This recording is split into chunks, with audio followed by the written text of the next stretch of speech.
લખતર વિઠ્ઠલગઢ ખાતે ડમ્પર ચાલક વિઠ્ઠલગઢના 2 અને ધુળેટાના એક યુવકના અકસ્માત કરી મોત નિપજાવીને ડમ્પર ચાલક ડમ્પર લઈને ફરાર થઈ ગયો હતો. ફરાર ડમ્પર અને તે ઘટનાના દિવસે સાંજના સમયે ઝડપી પાડ્યું હતું અને ડમ્પર ચાલક પણ ફરાર થઈ ગયો હતો. ફરાર ચાલકને લખતર પોલીસે ઝડપી પાડ્યો હતો. ડમ્પર ચાલક 19 વર્ષીય રાહુલ ઉર્ફે કાનો દિનેશભાઈના વ્યક્તિ અકસ્માત સર્જી ફરાર થઈ ગયો હતો, જેથી લખતર પોલીસ દ્વારા ચાલકને ઝડપી પાડી ધોરણસરની કાર્યવાહી હાથ ધરી છે.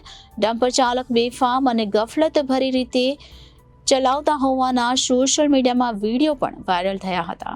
લખતર તાલુકાના વિઠ્ઠલગઢ ગામ ખાતે તારીખ 22/6/2024ના રોજ રાત્રિના વહેલી સવારના સમયે ડમ્પર અને બાઇકનો અકસ્માત સર્જાયો હતો, જેમાં 3 લોકોના મોત નીપજ્યા હતા. ડમ્પર ચાલક અકસ્માત સર્જી નાસી છૂટ્યો હતો. ત્યારે 22 તારીખના રોજ સાંજના સમયે લખતર પોલીસ દ્વારા તપાસ દરમિયાન ડમ્પર શોધી કાઢવામાં આવ્યું હતું, જ્યારે ડમ્પર ચાલક ડમ્પર મૂકીને ફરાર થઈ ગયો હતો, જેને હ્યુમન સોર્સ અને ટેકનિકલ સોર્સ દ્વારા લખતર પોલીસે શોધખોળ શરૂ કરી હતી, જેમાં તારીખ 25/6/2024ના રોજ સાંજના સમયે 3 કલાકે આરોપીને ઝડપી પાડવામાં આવ્યો હતો. જે આરોપી રાહુલ ઉર્ફે કાનો દિનેશભાઈ વાઘરોડિયા પટેલ રહેવાસી લખતર, ઉંમર વર્ષ 19 હોવાનું સામે આવતા લખતર પોલીસ દ્વારા તેની અટકાયત કરી ધોરણસર કાર્યવાહી કરવામાં આવી હતી. હાલ આ તમામ ઘટનાની તપાસ લખતર પોલીસના PSI NA ડાભી ચલાવી રહ્યા છે.